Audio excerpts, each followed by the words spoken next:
세상이라고 하는 것은 정해진 이치 안에서 운영되고 그렇게 세상은 되어져 갑니다. 그것을 사람들은 자연 법칙이라 이렇게 말을 합니다. 이 자연 법칙 속에서 이루어져 간다라고 하는 것을, 그리고 그러한 삶들 속에서 살아가는 것이 얼마나 헛된 것인가를 전도서 1장 1절에서 11절까지 보면 그런 모든 삶이 다 헛되다고 이야기를 합니다.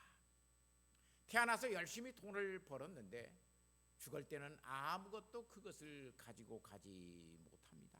그것이 법칙이에요. 그래서 인생은 공술의 공수거라고 하는 말을 해요. 빈손으로 왔다가 빈손으로 간다라고 하는 말이에요. 이런 자연 법칙 속에서는 천하의 만사가 때가 있다라고 전도서 3장 1절에서부터 15절까지를 보면 그렇게 때가 있다라고 이야기를 해요. 심을 때가 있으면 뽑을 때가 있고, 만날 때가 있으면 헤어질 때가 있고, 병들 때가 있으면 건강할 때가 있고, 다 그렇게 때가 있다라고 이야기해요. 그러면서 11절에 전도서 3장 11절에 참 이상한 말을 전도자는 우리에게 하고 있어요. 그게 무슨 말이냐면, 하나님이 모든 것을 지으시되 때를 따라 아름답게 하셨고 또 사람들에게는 영원을 사모하는 마음을 주셨느니라. 그러나 하나님이 하시는 일을 시종을 사람으로 측량할 수 없게 하셨도다. 그래요. 영원, 올람이라고 하는 말이에요. 히브리 말로. 무슨 말이냐면 미래를 생각할 수 있는 사람.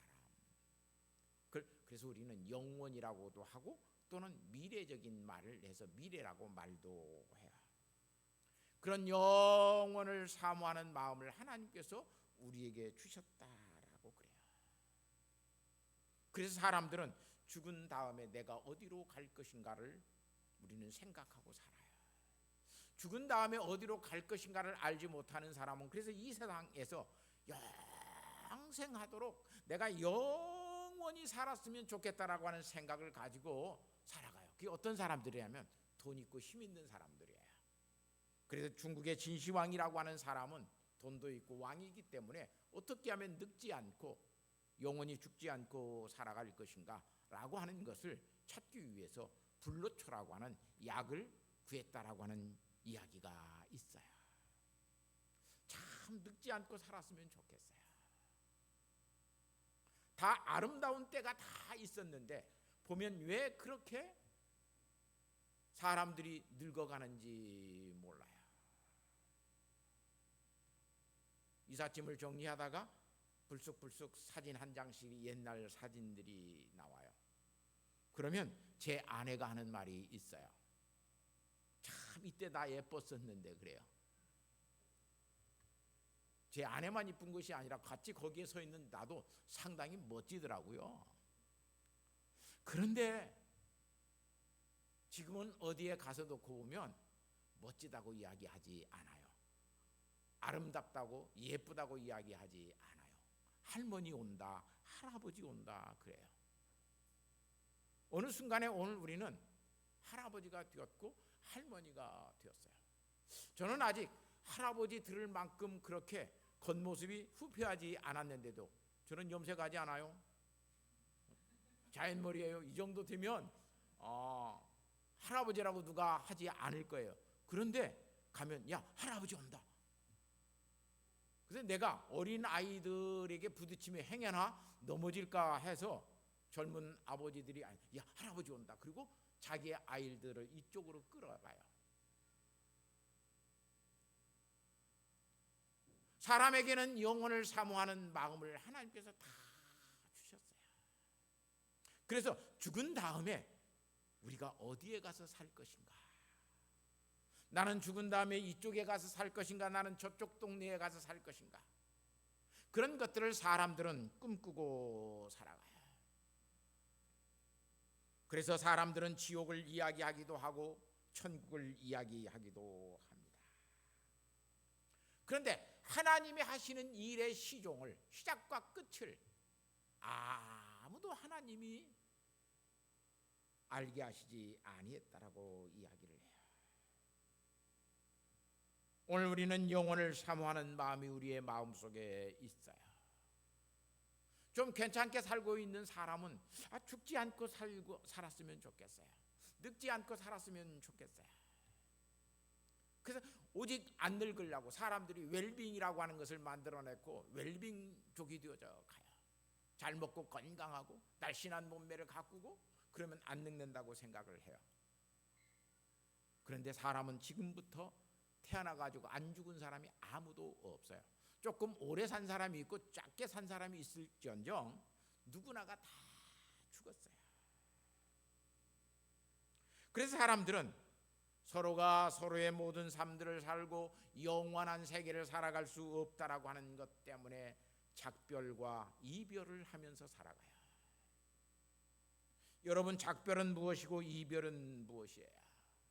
작별이라고 하는 것은 그냥 기약 없이 다시 만날 그런 약속이 없이 그런 기대 없이 헤어질 때는 작별이라고 그래요. 기약 없이 헤어지는 것은 작별이에요. 잘까? 그러나 다시 만날 일이 없는 거예요. 그러나 이별은 그러지 않습니다. 이별은 오랫동안 어느 일정 기간 떨어져 있는 것을 통해서 인사하는 거예요. 그게 이별이라고 그래요. 이 이별의 인사는 그래서 작별의 인사와는 달라요. 이별하는 사람들은 우리 다시 만날 거야. 언제 우리 다시 만나? 그때까지 잘 살아. 그때까지 잘 먹고 건강하게 지내자. 이렇게 인사하면서 가는 것이 이별의 인사예요. 예수님은 오늘 우리에게 작별의 인사를 하고 가셨을까? 이별의 인사를 하고 가셨을까? 이별의 인사를 하고 가셨기 때문에 오늘 우리는 예수님의 재림을 기다려요. 예수님께서 작별의 인사를 하고 가셨다면 예수님은 다시 오시지 아니에요. 예수님과 만나면 우리에게 기약이 없는 것을 알 수 있어요. 그래서 그런 이별의 인사를 오늘 우리는 고별이라고 하는 말을 쓰기도 해요. 고별 인사예요. 예수님의 인사는 요한복음 14장 3절 말씀에 보니까 거처를 예비하러 가면 내가 다시 와서 너희를 내게로 영접하여 나 있는 곳에 너희도 있게 할 것이다. 그렇게 말씀하시고 예수님은 하나님의 나라로 오르셨어요. 예수님은 오늘 우리에게 이런 고별의 인사를 통해서 우리와 이별하시고 너희를 내가 다시 와서 너희를 데리고 나 있는 곳에 영원히 같이 있게 하실 것이라고 말씀하셨어요. 왜냐하면 예수님은 약속대로 여자의 후손으로 오셨어요. 그뿐만 아니라 여자의 후손으로 오셔서 십자가를 지시고 우리의 죄를 용서하시고 우리를 하나님의 자녀 되게 하셨어요. 구원하셨어요. 그리고 제자들에게 다시 말씀합니다. 내가 거처를 예비하면 다시 와서 너희를 데리고 나 있는 곳에 너희와 함께 내가 있을 것이다. 그래서 예수님의 재림은 약속인 것을 알 수 있어요. 먼저 예수님의 재림은 반드시 우리에게 있다라고 하는 사실을 첫 번째 설교에서 베드로 3장 중심으로 해서 예수님의 재림은 반드시 있다. 예수님 지금까지 재림하시지 아니했는데 무슨 예수님의 재림이 있습니까? 라고 믿는 사람이 있다면 그건 잘못된 믿음이에요. 예수님의 초림의 약속이 있었던 뒤에 정확한 시간은 아니지만 성경적인 시간을 계산해 보면 4,000년이 지나서 예수님은 초림의 예수님으로 오셨어요. 예수님께서 재림하신다라고 하는 약속은 이제 겨우 2,000년 시간 쪽으로 지났어요. 언제 예수님이 사실상 우리에게 재림하실는지 몰라요. 그래서 야고보서 5장 7절에서 11절 말씀에 보니까 예수님의 그 재림의 약속은 긴박한 것인가 임박한 것인가를 여러분에게 말씀을 드렸어요. 예수님의 그 재림을 임박한 것으로는 알아야지만 긴박한 것으로 알아서 내일 당장 곧 몇 월 며칠 때를 정하여 놓고 그렇게 예수님께서 오시는 예수님의 재림은 아니다라고 하는 것을 여러분들이 알아야 신앙생활 하면서 잘못된 가르침에 속지 아니에요.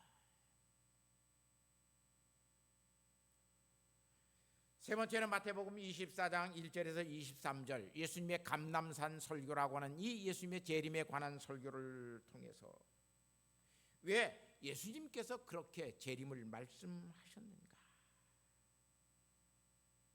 긴박한 재림으로 말씀하시는 것 같은데 긴박한 재림이 아니라고 하는 것을 깨닫고 그 말씀과 역사를 통해서 오늘 우리는 다시 한번 예수님의 재림을 예수님께서 설교하신 그 설교의 내용을 깊이 생각해 봐야 돼요.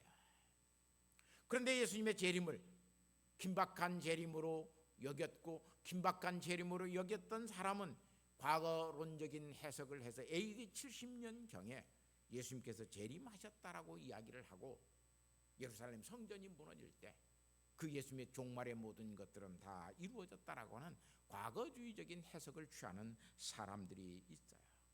절대 그런 신앙을 가지면 안 돼요. 아직 예수님의 재림은 미래적이에요. 우리에게 계속해서 임박한 예수님의 재림으로 예수님께서는 말씀하고 계셔요. 왜냐하면 우리가 깨어 있어야 되기 때문에 그래요. 아버지와 어머니가 밖에 나가면서 아들에게 이야기를 합니다. 엄마 아빠가 나갔다 올 거야. 너 공부하고 있어. 언제 오는데요? 찻소리가 들리면 엄마 아빠가 오는 줄 알아. 이렇게 말을 하고 갔어요. 왜냐하면 몇 시 어느 때에 온다라고 그러면 그 시간까지 2시에 온다고 그러면 1시 50분까지는 어문짓하고 우리는 살아가요. 그게 사람이에요. 근데 가장 행복한 사람이 누구예요?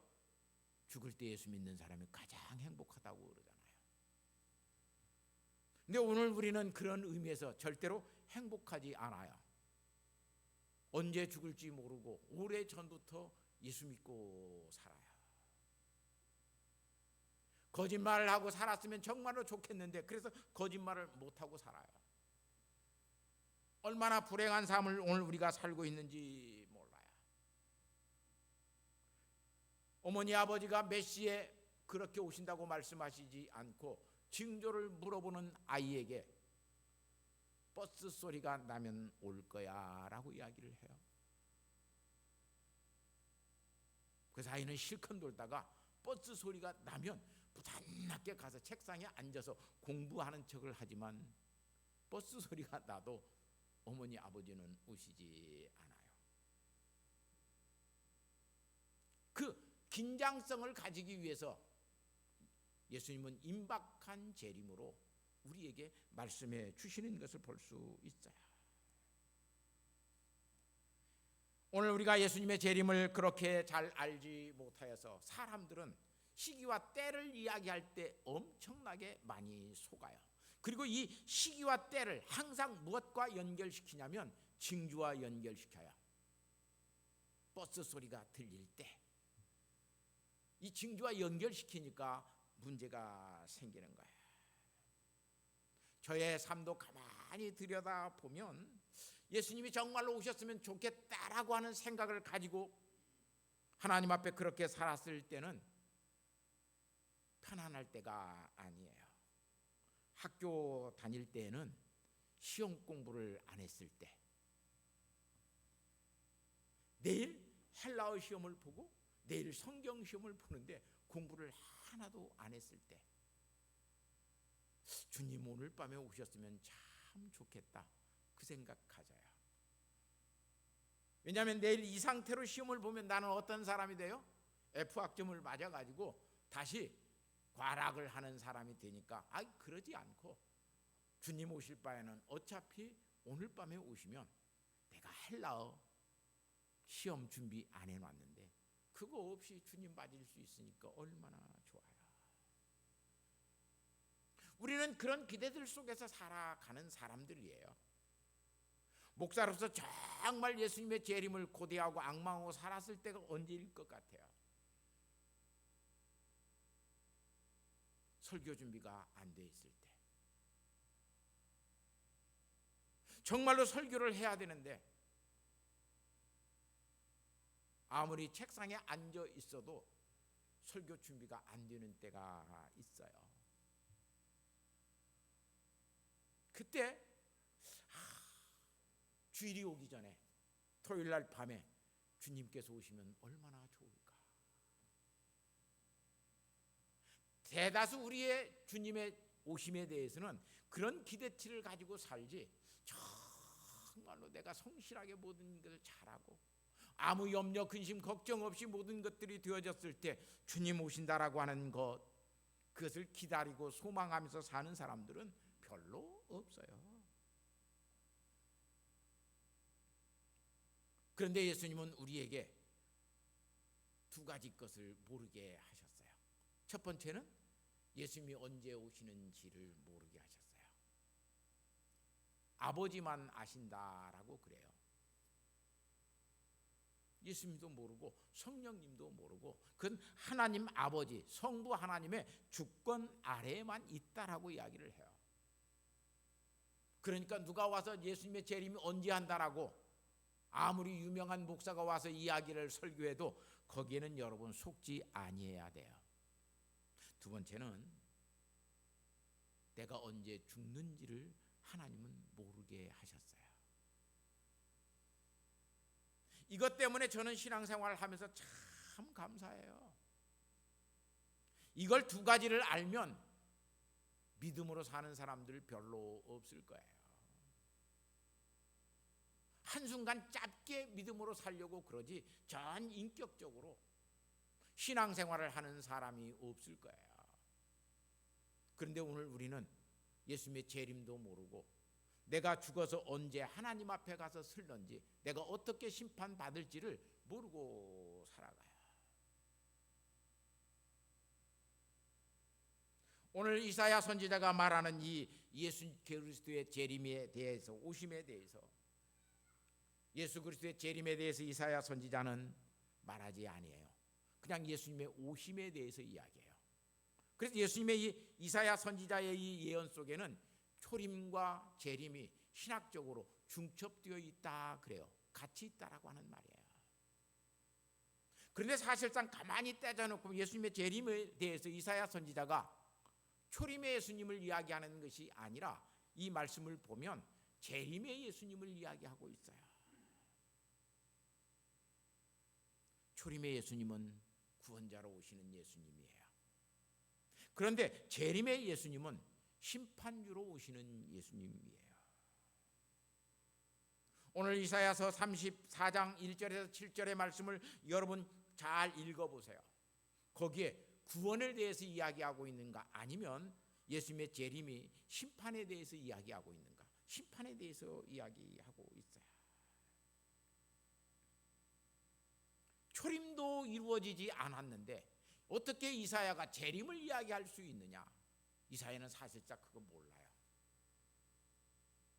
그런데 이사야 설교 속에 있는 가장 중요한 것이 뭐냐면 예수님께서 오신다는 거예요. 오셔서 예수님은 심판하신다라고 하는 사실을 오늘 우리에게 알려주고 있어요.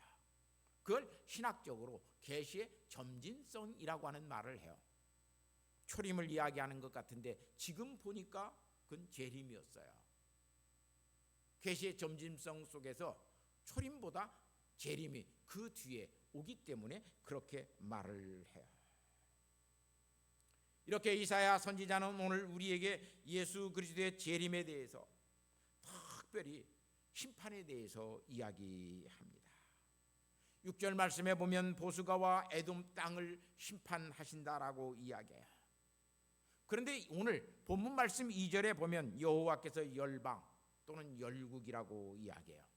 그 뒤에 그 열방이라고 하는 말, 보스라라고 하는 지역의 이름으로 대표적으로 쓰고 있는 것을 볼 수 있어요. 또 그뿐만 아니라 만군을 이야기해요. 민족들을 이야기해요. 그 민족들의 대표로 에돔 족속을 이야기하고 있어요. 그들에게 진노하시고 분내사 그들을 진멸하시며 살육하신다라고 이야기를 해요. 나라와 민족들을 예수님께서 심판하실 거예요. 그리고 오늘 본문 3절 말씀에 보면 끔찍하게도 살육당한 자들은 내던져진 바가 되고 그 피는 산들을 녹일 것이다 그래요. 피가 산을 어떻게 녹여요? 문학적인 표현이에요. 피가 그 높은 산들을 다 잠기게 할 것이다 라고 이야기를 해요. 어마어마한 심판인 것을 알 수 있어요. 6.25 때 많은 사람들이 죽어서 강물이 핏물처럼 흘러갔다라고 하는 이야기가 있어도 산이 사람들의 피에 잠겨서 홍수가 나듯이 그렇게 피가 흘러간다라고 하는 이야기는 우리는 듣지 못해요. 그런데 성경은 그렇게 말을 하고 있어요. 모든 사람들이, 얼마나 많은 사람들이 하나님의 심판 아래에서 죽어 산이 그 피에 녹을 것이다, 잠겨버릴 거라고 이야기를 해요. 그리고 4절 말씀에 보면 하늘의 만상 1월 성신들을 이야기해요. 그것들이 다 사라지고 하늘들이 두루마리를 말듯이, 어떤 우리가 전기장판을 말듯이, 카페트를 말듯이 하늘이 그렇게 이쪽 끝에서부터 저쪽까지 말리게 될 것이다. 그렇게 되면 만상이 다 쇠잔해질 뿐만 아니라 포도나무의 잎이 마름 같고 무화과 나무가 마름같이 마르게 될 것이다. 이거 다 상징적인 말이에요. 비유적인 말이에요. 포도나무는 열매를 맺는 것이 사명이에요. 포도나무는 아무것에도 쓸 수가 없어요. 포도나무에는 열매가 없으면 목재로도 쓸 수 없는 것이 포도나무예요. 포도나무 이파리는 아무짝에도 쓸모가 없어요.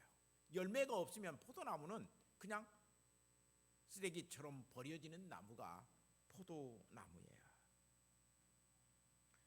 무화과 나무의 잎이 마름같이 마를 것이다 그래요. 무화과 나무의 이름은, 나무는 나라를 상징해요. 이스라엘의 나라가 무화과 나무라고 비유되고 있어요. 다시 말하면 그 나라에 속한 백성들이 다 없어지게 될 것이라고 이야기를 해요. 이렇게 예수 그리스도의 다시 오심은 오늘 우리에게 징조이지만 징조 아닌 재림의 징조로서 또한 우리에게 말씀되고 있는 것을 볼 수 있어요. 그래서 마태복음 24장 29절 말씀에 그날 환난 후에 즉시 해가 어두워지며 달이 빛을 내지 아니하며 별들이 하늘에서 떨어지며 하늘의 권능들이 흔들리리라고 예수님께서 감람산 설교에서 이사야 선지자가 말한 그런 징조들을 갖다가 다시 말씀하시고 계셔요.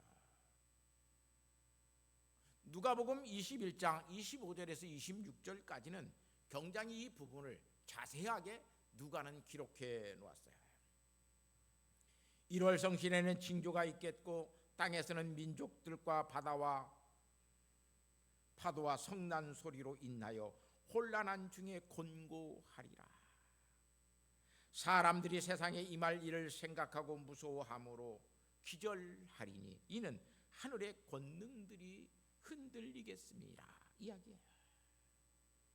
이렇게 이사야 선지자가 말씀한 이 예수 그리스도의 재림은,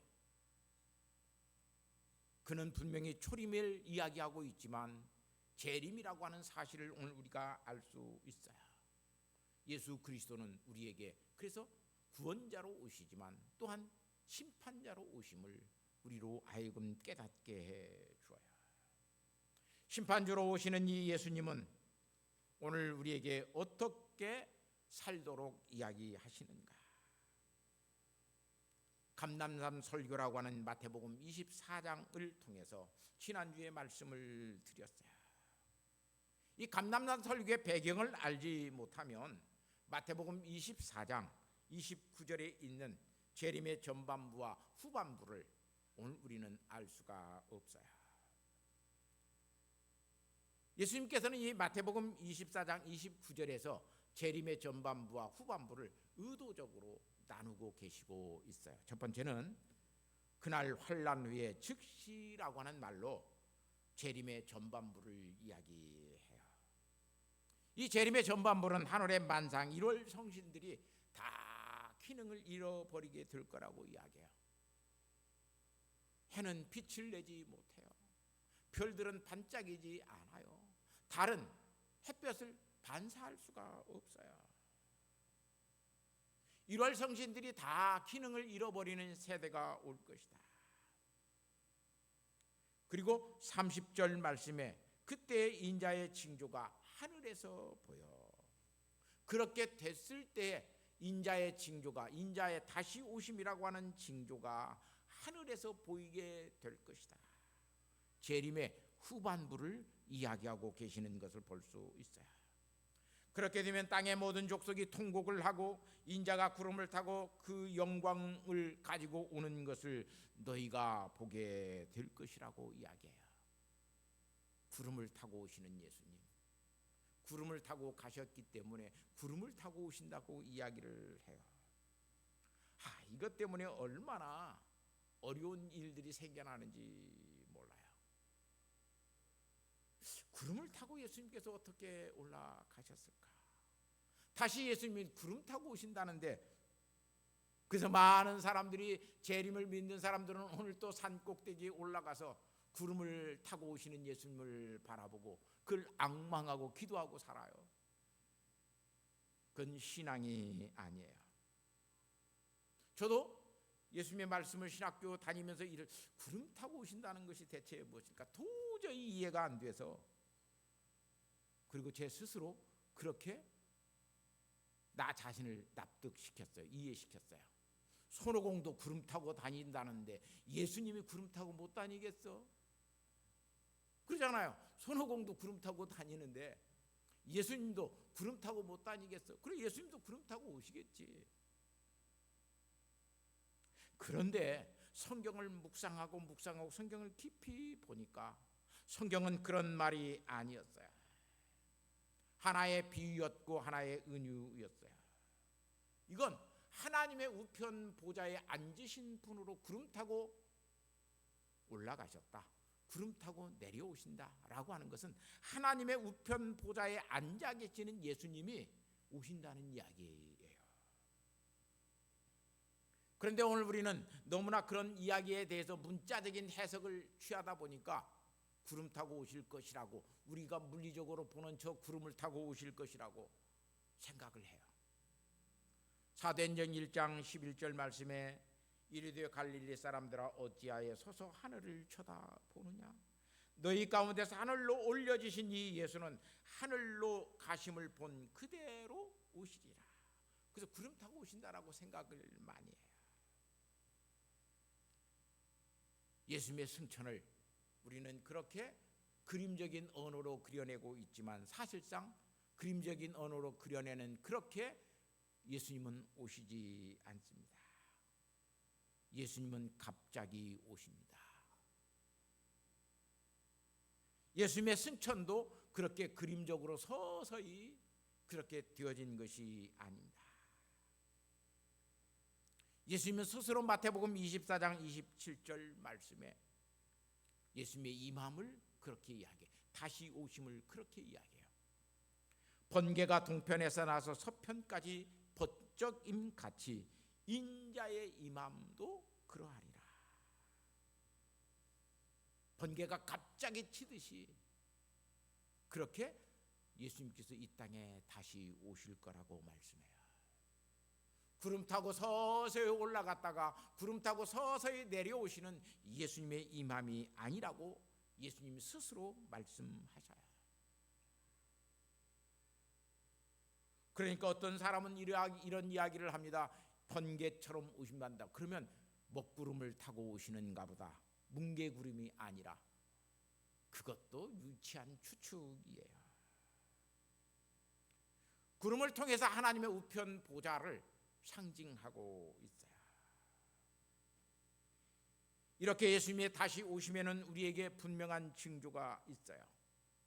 예수님의 다시 오심에는 먼저 어떤 징조가 주어지냐면 심판할 것들은 다 심판하신다는 거예요. 무서운 거예요. 먼저 하나님께서 심판하실 것들은 다 심판하시고 난 다음에 예수님께서 오신다고 그래요. 그리고 그 다음에 하나님께서는 구원하실 자들을 다 구원하신다는 거예요. 이렇게 구원의 확실성에 대해서 예수님께서는 말씀하고 계시는 것을 오늘 우리 예수 그리스도의 재림을 통해서 알 수 있어요. 그래서 계시록 1장 7절 말씀에 볼지어다 그가 구름을 타고 오시리라 각 사람의 눈이 그를 보겠고 그를 찌른 자도 볼 것이요 땅에 있는 모든 족속이 그로 말미암아 애곡하리니 그리하리라. 예수님을 찌른 자도 예수님의 보좌에 앉아서 예수님께서 오시는 것을 보게 될 것이다. 얼마나 무서운 말씀인지 몰라요. 이렇게 하나님의 구원과 심판이라고 하는 징조를 통해서 예수님은 다시 우리에게 오신다라고 약속을 하셨지. 지진과 기진 다 그 심판 때문에 나오는 것이지, 지진이 일어났기 때문에 예수님께서 오시고 나라의 전쟁이 일어났기 때문에 예수님께 오시고 얼마나 많은 나라의 전쟁들이 일어나요. 그래도 주님은 오시지 않아요. 그것은 하나의 심판의 징조였다라고 하는 것을 알 수 있어요. 사랑하는 성도 여러분, 사건적인 의미로, 시간적인 의미로 예수 그리스도의 재림에 대한 징조를 이야기하고 우리가 이해하면 잘못된 신앙 형태로 갈 수밖에 없어요. 그래서 유다서 1장 14절 말씀에 보라 주께서 그 수많은 거룩한 자와 함께 임하셨나니, 수많은 거룩한 자와 예수님께서 함께 임하실 것이다 그래요. 부탁합니다. 주님 다시 오십니다. 주님의 다시 오시는 것은 우리가 죽는 것만큼이나 확실합니다. 여기 아무도 죽지 않고 영원히 살 사람은 아무도 없습니다. 그만큼 우리의 죽음같이 확실한 것이 예수님의 다시 오심입니다. 이 임박성을 가지고 예수 그리스도의 재림을 오늘 우리는 기다리면서 앙망하면서 살아야 됩니다. 그런 사람들은 그래서 포도나무 아래에 앉을 것이다 라고 이야기를 해요. 그 사람들은 성실하게 살 것이라고 하는 말이에요. 그 사람들은 무화과나무 아래에 가서 앉을 것이라 이야기해요. 그런 사람들이 거룩한 나라가 될 것이다, 그렇게 말씀하시는 거예요. 천국에 가서 다 나는 포도나무가 좋으니까 포도나무가에서 앉아있고, 무화과나무가 좋으니까 나는 무화과나무 밑에 가서 앉아있고, 그런 앉아있는 삶을 이야기하는 것이 아니라 예수 그리스도께서 구원하시는 자, 심판을 통해서 구원하시는 자들은 성실한 삶을 살아가는 사람들이고, 하나님의 백성으로서 거룩한 백성으로 사는 사람들을 하나님께서 다 구원하신다는 말이에요. 이렇게 성경을 우리가 잘 알고 이해하지 못하면 잘못된 신앙의 곁길로 갈 수밖에 없어요. 근본 주간에 묵상집을 여러분에게 만들어서 주었는데 거기에서도 성경이 얼마만큼 잘못 우리가 이해하면 해석될 수 있는가를 제가 제시하고 있어요. 자, 미가서 4장 4절 말씀을 봅니다. 구원받은 자 재림으로 그런 평화를 만들어내는 자는 다시는 전쟁을 연습하지 않는다라고 이야기합니다. 그들을 두려워할 자가 없다라고 이야기합니다. 그러면서 이들은 천국에서 포도나무 아래와 무화과 나무에 앉아서 살아갈 것이라고 이야기합니다. 1차적인 문자적인 의미로 말하는 것이 아니에요. 포도나무는 열매를 이야기해요. 무화과 나무는 민족을 이야기해요.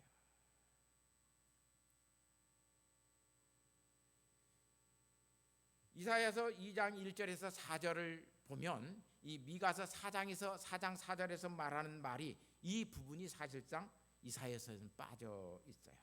그런데 미가 선지자는 같은 말을 하면서 요 말을 해요. 왜냐하면 열매 맺는 것이 신앙생활이기 때문에 그래요. 신앙생활을 하는 예수님을 잘 믿는 사람은 그래서 포도나무처럼 충실한 열매를 맺어요. 그뿐만 아니라 무화과 나무처럼 하나님의 백성으로서 사는 일들을 잘 살아가요. 그래서 신앙생활은 강요하는 것이 아닙니다. 정말로 예수 그리스도의 재림을 알고 믿는 사람은 진리 안에서 자유의 삶을 살아갈 뿐만 아니라 어떤 상황과 환경 속에서도 내가 자족하면서 살아가요. 그뿐만 아니라 내게 주어진 일들에 대해서는 제가 하겠습니다라고 하는 자원의 삶을 살아가지, 그 다른 사람이 하세요, 저는 그건 못해요, 이런 삶을 살아가지 않아요. 그것이 예수 믿는 사람의 삶의 모습이에요. 억지로 예수 믿게 하는 것, 그건 신앙 아니에요. 억지로 예수 믿는 것, 그것 신앙 아니에요. 진리 안에서 자유함을 가지고 예수 믿는 것이 참된 신앙이에요. 그래서 사도 바울은 고린도 성도들에게 고린도전서 14장 40절 말씀에, 오늘 새벽 기도에서 제가 말씀을 드렸습니다만, 모든 것을 품위 있게 하고 질서 있게 하라 그래요. 옛날 우리 개역 성경에는 모든 것을 적당하게 하고 질서대로 하라 그랬어요. 품위와 적당, 사실상 헬라 말로 보면 같은 말이었어요. 유스게스모스라고 하는 이 말인데, 단정하게 하다 또는 적당하게 하다 그래요. 단정하게 하다라고 하는 말은 품위 있게라고 하는 것을 이야기해요. 그래서 지금 성경은 그걸 품위 있게 하고 질서 있게 하라고 번역을 해놨어요. 사랑하는 성도 여러분, 재림의 소망을 가지고 있는 사람들은 주님 곧 오시니까 나는 산에 들어가서 기도만 하고 살아야겠다, 이렇게 살지 않습니다. 세상 속에서 정말로 품위 있게 모든 것들을 적당하게 질서 있게 하면서 하나님의 뜻 안에서 살아가는 사람이다. 매일매일 그렇게 살아갑니다. 그래서 베드로 사도는 베드로후서 1장 5절에서 7절 말씀에 믿음의 덕을, 덕의 지식을, 지식의 절제를, 절제의 형제 우애를, 인내를, 인내의 형제 우애를, 형제 우애의 사랑을 공급하라고 이야기합니다. 예수 믿는 사람은, 그래서 재림의 소망을 가지고 있는 사람은 가난하게 살아도 품위가 있습니다. 일자 무식인 것 같은데도 그 사람의 모든 것들 속에는 질서가 있고 품위가 있습니다. 이게 신앙생활이에요. 그런 재림의 소망이 없기 때문에 나는 가난하기 때문에 비참해지는 거예요. 나는 못 배웠다는 것 때문에 나는 열등의식에 빠지고 살아가요. 사랑하는 성도 여러분, 재림의 소망을 가지고 어떤 일에서든지 품위 있게 사는 사람, 무엇을 하든지 질서 있게 하는 믿음의 삶을 살아가는 성도들이 되시기를 예수님의 이름으로 부탁하고 축복합니다. 하나님 아버지 감사합니다. 이 믿음 주셔서 어디에서든지 마라나타라고 인사할 수 있는 주의 자녀들이 되게 하여 주시고, 아버지 하나님 믿음의 덕을 더하는 그 품위와 그렇게 모든 것들을 질서대로 행할 수 있는 은혜를 주셔서 주님 하나님 앞에 영광이 되어지고 교회의 덕스러움이 되어지고 세상 속에서 하나님을 아는 자로서 세상 사람들에게 소망이 되어지는 삶을 살아갈 수 있는 성도들이 되게 하옵소서. 그 믿음의 삶을 살아가는 초성의 성도들 되게 하시고 그 믿음으로 재림의 소망을 가지고 하나님을 기다리며 소망하며 사는 주의 종들 되게 하옵소서. 예수님의 거룩하신 이름으로 기도하옵나이다. 아멘. 우리 찬송가 170